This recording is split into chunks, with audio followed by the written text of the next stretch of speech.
참고로 상호토론 두 번째 순서에서는 후보 한 명 또는 두 명에게 질문할 수 있다는 점 말씀드립니다.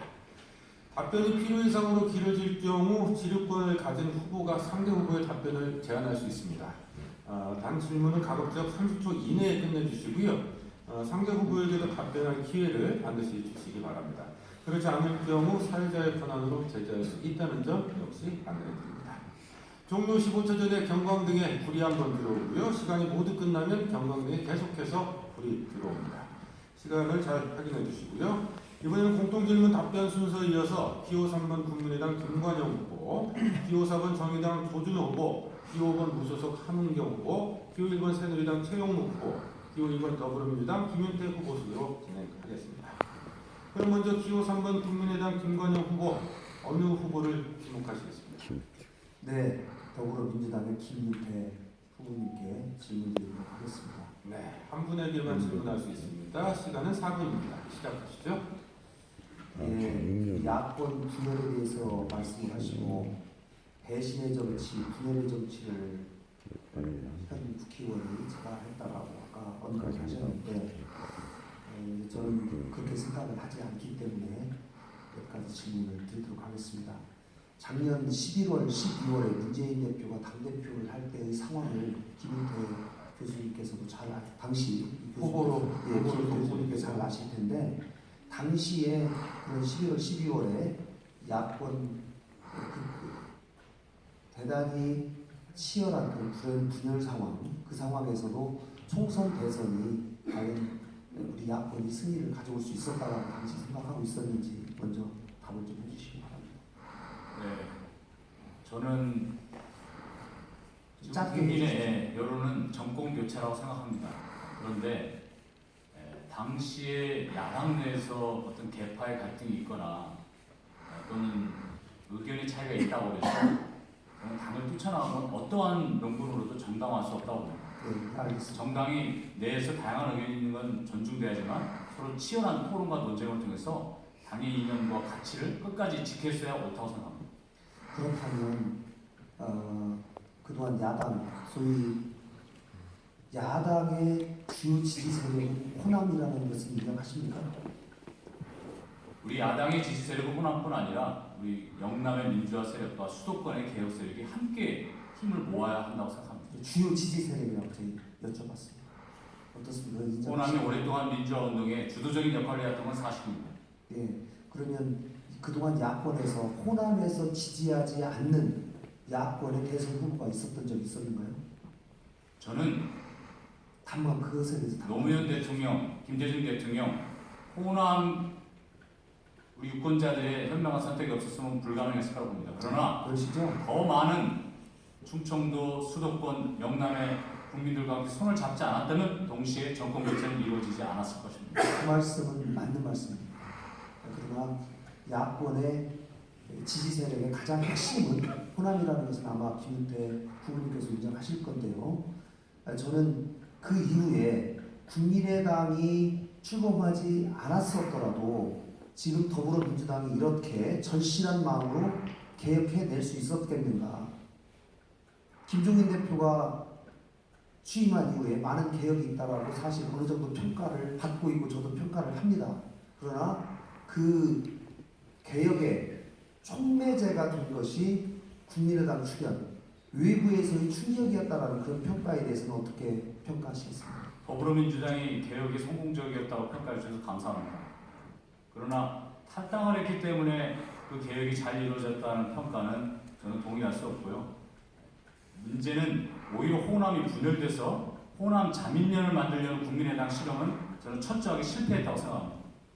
실패한지 안 한지는 나중에 지켜봐야 될 것이라고 생각하고요. 총선 결과를 보시도록 하고요. 아까 송전탑 문제에 대해서 말씀하셨는데 김윤태 후보님이 생각하시고 있는 송전탑에 대한 해결 방안은 무엇이 있으신가요? 저는 표현면에 가서 농민들을 만났습니다. 농민들이 이구동성을 하시는 말씀은 송전탑 문제를 이 지역의 현역 국회의원이 해결하겠다, 송전탑을 뽑아서 하겠다는 그런 대책위원들이 말씀이 있었습니다. 그러나 송전탑이 다 지었으니까 할 수 있는 게 없다, 이렇게 또 답변을 들었다고 해서 분노하고 있었습니다. 저는 시민들 편에 서서 그 목소리를 듣는 국회의원이 되겠습니다. 그리고 이 해결 방법은 한전이나 우리 네, 후보 간 상호 토론 첫 번째 순서를 진행하고 있습니다.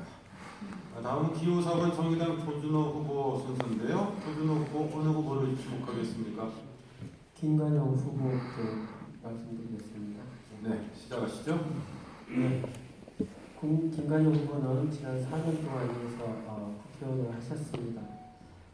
군산시가 대단히 심각한 상태라는 걸 잘 아실 겁니다. 경기는 바닥이고요. 그 다음에 동서 갈등이 있습니다. 아울렛 문제로 동서가 정말 이 갈등이 심각합니다. 송전탑 문제 말씀하셨는데 송전탑 오늘 새벽에도 할머니들이 그 현장에 나가 있습니다. 저는 밀양 송전탑을 바라보면서 굉장히 심각하다고 생각하고 그 지원한 적이 있습니다. 그런데 군산은 더 심각합니다. 논바닥 한가운데 송전탑이 꼽히고 그리고 마당 한가운데 송전탑이 꼽힙니다. 그래서 제가 이제 하나 질문을 하고자 합니다.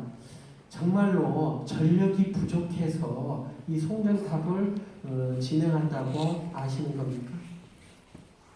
네, 당시에 맨 처음에 이 송전탑 건설 당시에는 굉장히 높은 수요가 예측됐기 때문에 송전탑 건설이 추진되었고 그 추진되는 과정에서 전력 수요량의 변화가 생겨서 현재 지금 상태로는 전력 수급에 큰 문제는 없습니다만은 미래의 전력 상황을 고려한다면 여전히 전력 부족 상태가 있는 것으로 이해하고 있습니다. 예. 미래의 문제를 걱정해서 지금 현재의 갈등을 유발하는 건 사실은 이건 잘못된 정책이라고 생각하고요. 미래의 문제라고 한다면 충분히 주민과 논의해서 대안을 지금 주민들이 던지고 있습니다. 그 대안이 타당한지 전면적으로 재검토를 해가지고 타당성에 대해서 준비를 해야 한다고 생각합니다. 그런 것을 조정하고 소통하게 하는 게 정치의 몫이라고 생각합니다. 또 하나 질문을 하겠습니다. 우리 주민들이 대단히 중앙에서 많이 TV로 활동하는 것을 보고 있습니다. 근데 현장에서는 의원님을 만나기가 대단히 어렵다라는 말씀을 하십니다. 심지어는 송전탑에 할머니들이 서울에 올라갔다가 못 만나 뵙고요. 그리고 그 당시에 새누리당 국회의원을 만나고 왔다라는 말씀까지 하십니다. 이런 일들이 계속 벌어졌었는데도 현장에서 현장 정치를 하는 것에 대해서 외면한 이유가 무엇인지 한번 말씀해 주시기 바랍니다. 네, 저는 국회의원이 되면서 가장 현장을 중시하겠다고 주민들과 약속을 했고 그 약속을 지키기 위해서 매 주말에 월요일부터 금요일 아침까지는 서울에서 국회에서 일하고 금요일날 오후에는 반드시 군산에 내려와서 금토일은 군산에서 시민들과 만났습니다. 그렇기 때문에 제가 4년 동안 양심을 걸고 말씀드리는데 제가 주말에 내려오지 못한 주가 5번 이하입니다. 예, 알겠습니다.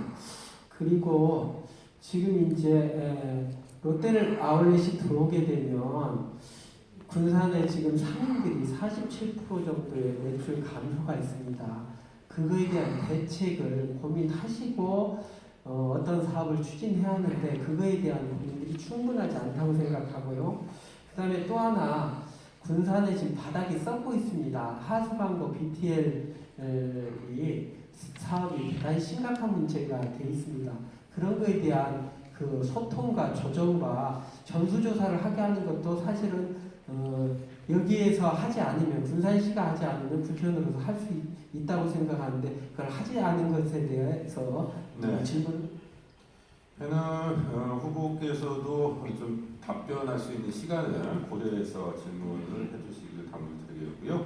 후보가 정책과 이력을 검증하고 있는 상호토론 순서입니다. 다음은 기호 5번 무소속의 함은경 후보 순서인데요. 함은경 후보 어느 후보에게 질문하시겠습니까? 예, 김관영 후보에게 질문하겠습니다. 네, 시작하시죠. 예, 아까 전에 저 패널 토론에서 깜짝 놀랐습니다. 중앙분쟁위원회에서 새만금 경계 문제에 관해서 정치적으로 적절히 분할했다.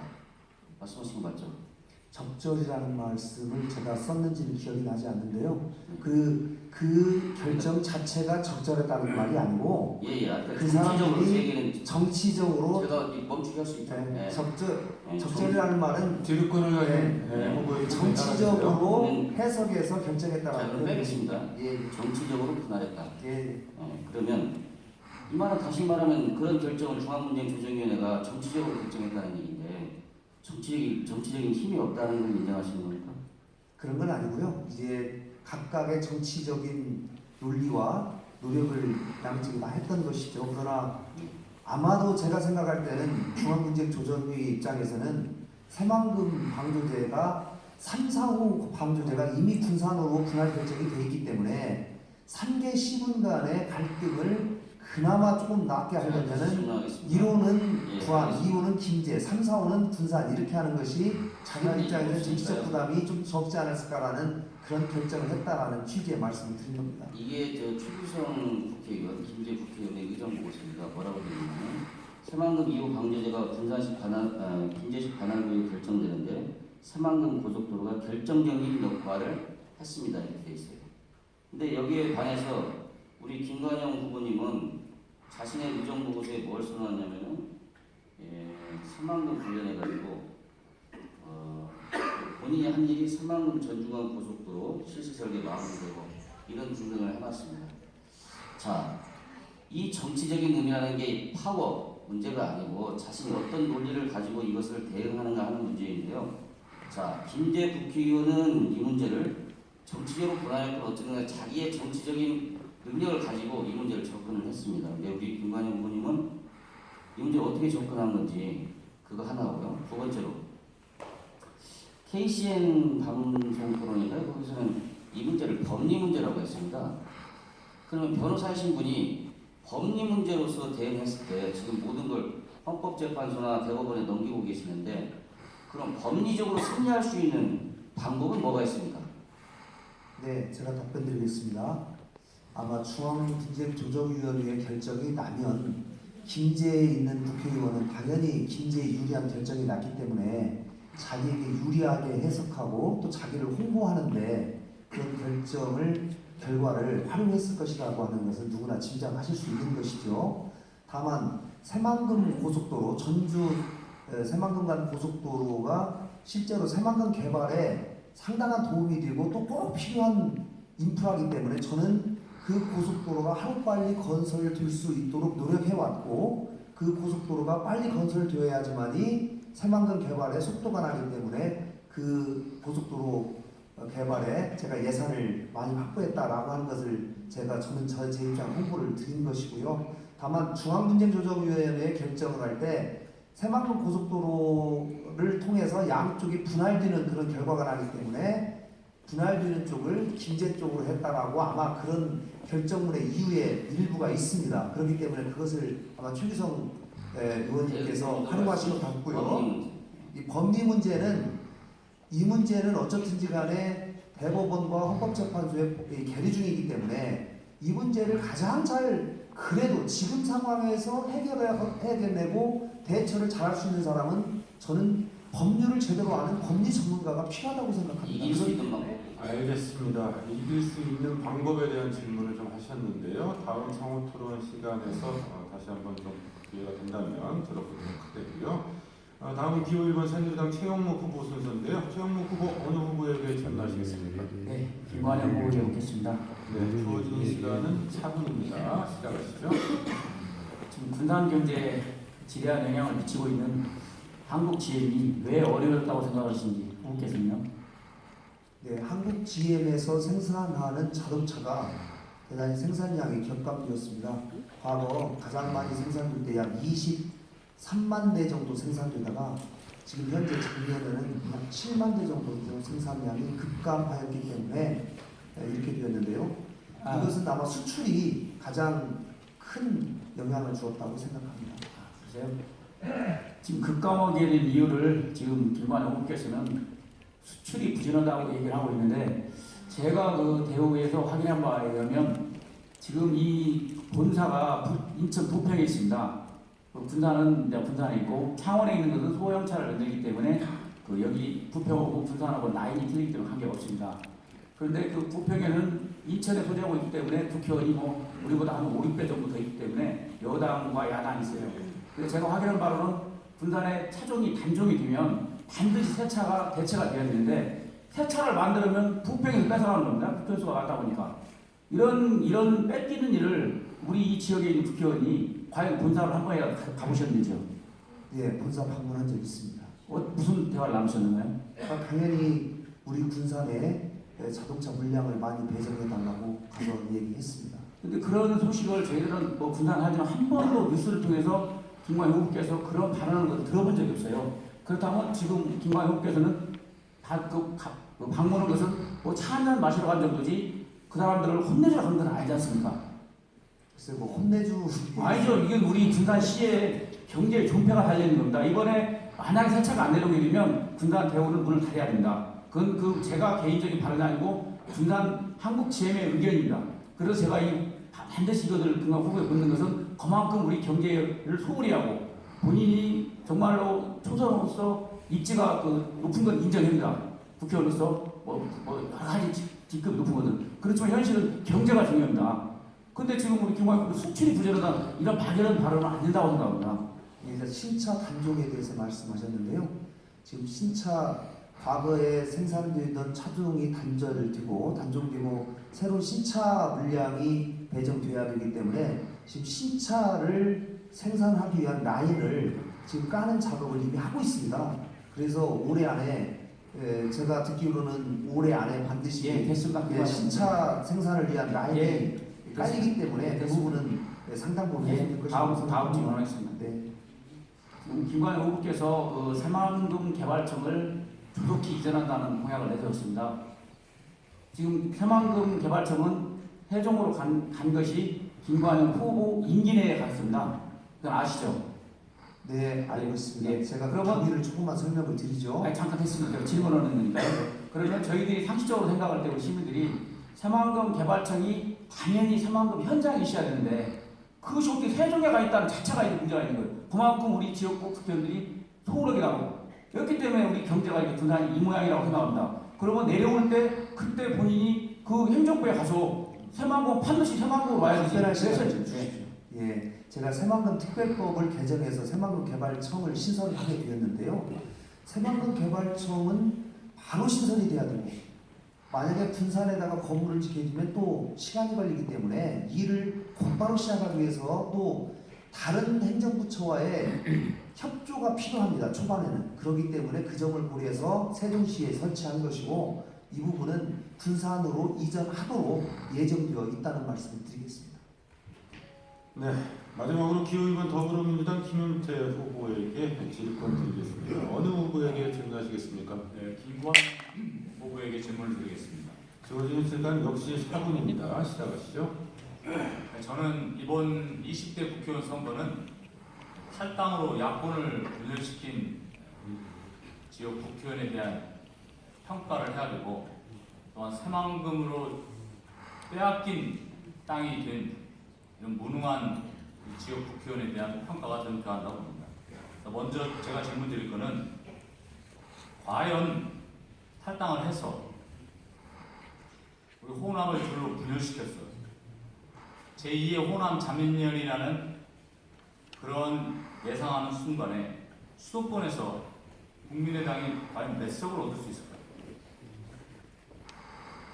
수도권에서 그렇게 지금 야권 연대가 제대로 실현되지 않는 그런 전망이 높지 않다라고 많은 분들이 얘기를 하고 있는 그러면 것입니다. 국민의당의 의석은 다 호남에서 몇 개 갖고 있는 건데 호남 자민련을 만들어서 어떻게 정권 교체의 보탬이 되겠다는지 저는 그건 납득할 수가 없는데 이러한 잘못된 판단으로 유권자들의 의사도 묻지 않고 독단적인 결정으로 탈당한 것에 대해서 저는 책임을 지고 서울의 김한길 의원처럼 불출마를 선언하고 사실은 복당을 다시 해야 되지 않나 생각하는데 어떻게 생각하십니까?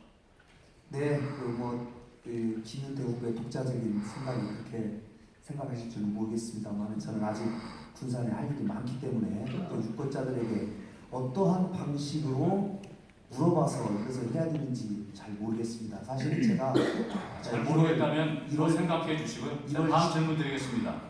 예, 1월 주민들의 12일 의사를 묻지 않은 결정, 이것은 우리 야당 60년 전통을 가진 민주당의 전통에 대한 커다란 모욕입니다. 제가 그 제가 부분을 좀 그 설명해 문제에 드리겠습니다. 대해서는 우리 유권자들이 자존심을 짓밟은 행동이라 생각하고 반드시 이번 선거에서 유권자들이 현명한 심판을 해주시라고 합니다. 다음 질문 드리겠습니다. 새만금이 뺏겼습니다. 우리 군산의 미래의 희망이고 꿈이었던 새만금이 땅이 사라졌습니다. 어느 나라 역사에서나 자기 지역이나 나라의 땅을 뺏겼다면 누군가가 책임을 져야 됩니다. 누가 책임을 지고 있습니까? 변명만 일관하고 있습니다. 과연 군산에 빼앗긴 땅의 면적이 몇만 평인지 알고 계십니까? 알고 있죠. 말씀해 보세요. 몇만 평 뺏겼습니까? 많이 뺏겼습니다. 네, 숫자도 그러나 정확하게 기억 못 하시는 거 보니까 잠깐만 뺏기지 않았다고 저는 생각을 하고요. 이 부분은 뺏겼다라는 표현은 적절하지 않잖아요. 일단 제 질문에 답변해 주세요. 몇만 평 뺏겼습니까? 그걸 기억하고 답변하지 못한다면 저는 아직도 충분한 반성이 되어 있지 않다고 보고요. 두 번째 다시 다른 질문 드리겠습니다. 행자부의 중앙분쟁조정위원회에서 결정을 했다. 나는 모른다. 내가 할 수 있는 건 없다. 이렇게 말씀하시는 취지인 것 같은데 그렇게 말씀하지 행자부의 않았습니다. 중앙분쟁조정위원회 누가 참여하는지 아십니까? 알죠. 누구입니까? 예, 이 각부 이 차관들이 주로 참석을 하죠. 차관들이 참석합니까? 예. 그 행정법령에 따르면 다양한 각계 전문가들이 참여합니다. 그러면 행자부 장관하고 이런 모든 문제에 대해서 본인이 어떤 노력을 했습니까? 네, 당시에 저희가 중앙분쟁조정위원회에서 여러 번에 걸쳐서 서면으로 저희가 설명을 했고 네, 서면으로 답변하신 거 알겠습니다. 답변을 하고 그러나 저는 이 결과에 대해서 우리 군산 시민이 분노하고 있다는 것을 알아주셨으면 좋겠습니다. 우리 새만금의 유권자에게 문제에 대해서는 답변할 기회도 주세요. 그러니까요. 이 본인 얘기만 하시고 답변할 기회를 전혀 주지 않으시고 일방적인 주장만 하시는데 이 상대방에 대한 이 질문이 아닌 것 같습니다. 답변을 정확하게 하시면 제가 기회를 드리는데 자꾸 다른 이야기를 하시면 네. 제가 다시 제가 상호 토론 순서인데요. 아직 상호 토론이 한 번 더 남아 있습니다. 참고로 말씀드리면 지휘권을 가진 후보가 상대 후보의 답변을 제한할 수 있다는 사실 말씀드렸고요. 하지만 질문은 가급적 30초 이내에 끝내주시고 상대 후보가 반드시 답변할 수 있도록 답변 시간을 아울러 주시기를 다시 한번 당부를 드리겠습니다. 지금 여러분께서는 군산 예술의 전당 소공연장에서 열리는 제20대 국회의원 선거 군산 선거 후보자 초청 토론회와 함께하고 계십니다. 이는 제가 두 번째 공통 질문을 드릴 순서인데요. 답변할 시간 1분 드립니다. 상호 토론 순서에 이어서 기호 4번 정의당 조준호 후보, 기호 5번 무소속 함은경 후보, 기호 1번 새누리당 최용호 후보, 기호 2번 더불어민주당 김은태 후보, 기호 3번 국민의당 김관영 후보 순으로 답변해 주시기 바랍니다. 공통 질문입니다. 대형 아울렛 매장 진출과 관련해서 소상인과 개발업체, 지역 주민들 간의 이견 차이가 있습니다. 이런 입장 차이 속에서 군산시는 아직 답을 내리지 못하고 있는 상태인데요. 후보자는 대형 아울렛 매장 진출에 대해서 어떤 입장인지 간단히 밝혀주시고 이처럼 갈등이 있는 지역 현안에 대해서 국회의원으로서 어떤 역할을 해나가겠는지 이야기해 주시기 바랍니다. 기호 4번 정의당 조준호 후보 답변해 주시죠. 예. 군산에 대형 아울렛이 입점돼 있다라고 들었습니다. 이건 동서 갈등이 지금 야기가 되고 있고요. 그런데 사실은 이게 동서 갈등 수준이 아니라 군산 경기에 끼치는 영향에 심각한 문제가 될 거라고 저는 생각합니다. 약 47%의 매출 감소가 일어나면 되게 폐점이라는 게 30% 감소할 때 폐점을 하는 걸로 알고 있습니다. 단순히 군산 시민들이 지금 보기에는 대형 아울렛이 들어오면 소비하는 데 굉장히 유효하다고 생각하는데 사실은 그 근본적으로 검토를 해야 한다고 생각합니다. 이건 반드시 재검토를 해서요. 이게 상호 간의 갈등이 아니라 해결 방안을 충분히 논의해서 대안을 서로 만들어 내야 하는 문제라고 생각합니다. 예, 그런 점에서 정치인이 네. 나서야 한다. 다음은 기호 5번 무소속 함은경 후보 답변해 주시죠. 예, 관광에서 가장 중요한 게 걸어가는 거리인데요. 걸어가는 거리를 구성하고 있는 게 소상공인들입니다. 가게마다 특색 있는 가게들이 쭉 있어야만이 그 관광 자원으로서 충분한 역할을 하게 됩니다. 그리고 고용이라는 측면에서 대단히 중요한데 이걸 고려하지 않고 그 결정한 것 자체가 아울렛을 결정한 것 자체가 저는 대단한 실책이라고 생각합니다. 그런데 그 군산시가 이미 행정 조치를 취하고 이런 마당에 사회적 갈등으로 치달은 현재 상황에 있어서 이걸 완전히 과거로 돌릴 수 없는 안타까운 현실에 있는 게 맞습니다. 그래서 저는 지금 상생협의회라든지 이런 걸 구성하고 있는데 적극적으로 저도 참여해서 같이 상생할 수 있는 방안에 대해서 대안도 제시하고 같이 머리를 만들고 해결하도록 하겠습니다. 네. 다음 기호 1번 새누리당 최용목 후보 말씀해 주시죠. 군산시에서는 그 시민들의 여론조사를 바탕으로 뭐 70%가 나왔다고 주장을 하고 있습니다. 그렇지만 물론 시민들은 그 전화를 받았을 때 개인의 편리함을 생각할 뿐이지 이 문제는 이 소상공인들의 생존권이 달려있기 때문에 소상공인과 그 협의해서 상상할 수 있는 방안이 안 된다면 저는 반대하는 입장이 될 수도 있지만요. 물론 소상공인들이 지금 뭐 나서고 뭐 협의체들이 서기 때문에 잘 되리라 믿습니다. 그리고 반드시 추가로 할 것은 만약에 법인을 설립하게 되면 자기들 뭐 지점처럼 설립해서는 안 되고 광주 신자기 백화처럼 군산 현지 법인을 설립했을 때 그리고 소상공인과 협의가 됐을 때 저는 찬성하는 입장입니다. 네. 다음 기호 2번 더불어민주당 김윤태 후보 말씀해 주시죠. 저 김윤태는 정치를 하는 가장 큰 목표가 우리 서민들과 약자들을 보호하기 위한 마음에서 출발했습니다. 지금 롯데 아울렛 입점을 환영하는 시민들도 계시지만 그로 인해서 많은 생존권의 위협을 느끼는 소상공인 자영업자들이 많이 계시는 것에 대해서 마음 아프게 생각합니다. 이게 또 지역 갈등이 돼서 우리 시민 사회가 분열되고 있는 현실도 굉장히 안타깝게 생각합니다. 이 지역의 국회의원이 단순히 중앙에 가서 법안 발의를 몇 개 하느냐, 의정활동 평가를 몇 등을 받느냐고 말하는 것은 좀 부끄러운 일이라고 생각합니다. 우리 지역의 주민들 현장에 가서 주민들 목소리를 듣고 해결하는데 물론 어려운 문제도 많습니다. 시간이 걸릴 일도 많습니다. 그러나 그분들과 함께 손을 잡고 무릎을 맞대고 오랜 시간 저는 대화하고 협의하고 그리고 조정하는 역할을 하는 그 사람이 바로 이 지역의 진정한 정치 지도자라고 생각합니다. 네. 이루어지지 않았습니다. 다음 기호 3번 국민의당 김관영 후보 답변해 주시죠.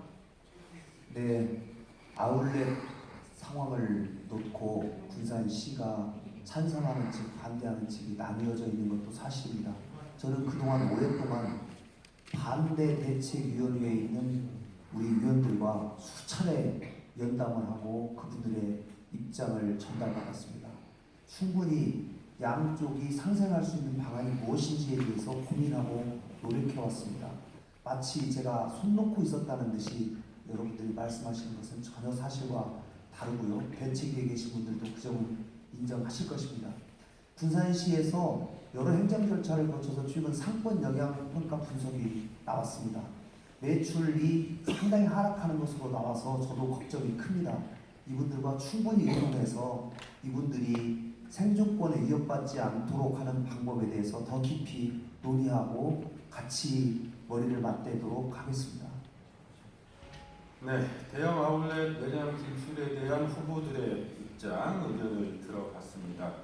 시민들과의 충분한 대화, 소통의 필요성을 강조하는 목소리가 주류를 좀 이루고 있는 것 같네요. 이후에 시민들과의 충분한 대화의 자리, 이런 것들을 우리 후보들께서 적극적으로 나서서 마련해 주시기를 당부하고 드리겠습니다. 자, 이번에는 토론의 막간을 이용한 이 후보를 추천합니다. 시간입니다. 저희가 각 후보들에게 후보를 빛내줄 수 있는 분과 꼭 동석해달라 이런 부탁을 드렸었는데요. 한 분씩 나오실 때마다 왜 이 후보를 추천하는지 제가 묻도록 하겠습니다. 그리고 답변하실 분들은 1분 30초 시간을 똑같이 드립니다. 주어진 시간 꼭 확인해 주시고요. 공통질문 순서에 이어서 기호 5번 무소속 함용 후보, 기호 1번 새누리당 최영무 후보, 기호 2번 더불어민주당 김윤태 후보, 기호 3번 국민의당 김관영 후보, 기호 4번 정의당 조준호 후보 순서대로 추천 이유 밝히도록 하겠습니다. 벌써 나와 계시네요. 기호 5번 무소속 함경 후보 추천인으로 나오신 거죠? 네, 맞습니다. 네, 간단한 자기소개 부탁드릴까요? 네, 저는 수성동에 살고 있고요. 평소에 정치에 관심이 없었는데 함경 후보님의 그 철마다 나오는 그 광고 있잖아요. 그거를 보고 내용이 마음에 들어서 스스로 지지자가 되었습니다. 네, 그러니까 그 전에는 그 개인적인 관계가 있는 건 아니고, 네, 그렇죠. 네, 유인물을 보고 네. 지지하는 생각을 갖게 됐다 이 말씀이시네요. 자, 1분 30초 드릴 테니까 왜 함은경 후보를 추천하는지 이유 밝혀주시기 바랍니다.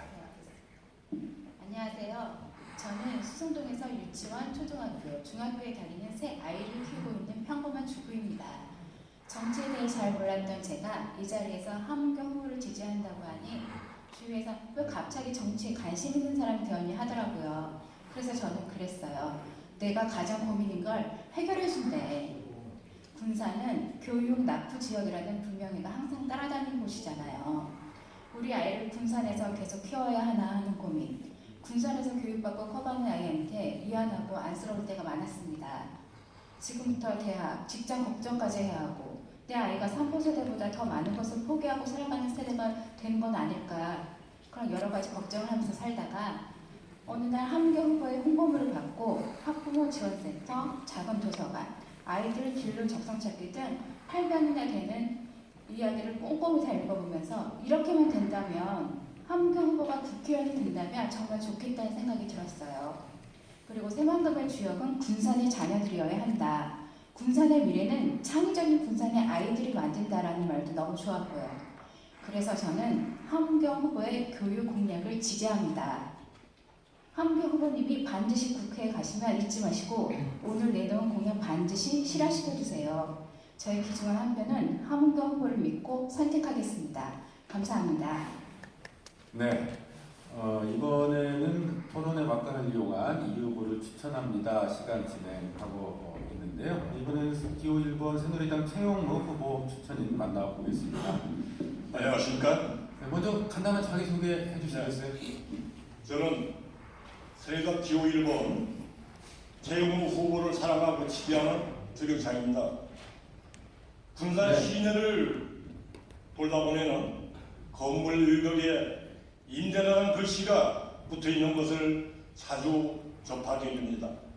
또한 회사가 문을 닫게 되어 한참 일할 나이에 월명공원을 수많은 젊은이들이 폐기하는 것을 보았을 것입니다. 이것이 군산이 처해 있는 현실입니다. 자녀들의 취업 문제 때문에 걱정하는 부모님의 심정과 나이 드신 어르신들이 조그마한 일자리라도 찾으시려고 애쓰시는 고충을 누가 알고 있는지 궁금합니다. 지난 겨울 병문안차 병원에 간 일이 있었는데 대기실에서 몇몇 분들이 정치인들을 비판하는 소리를 우연히 듣게 되었습니다. 그분들의 말씀 중에 많이 배웠다고 똑똑하다고 해서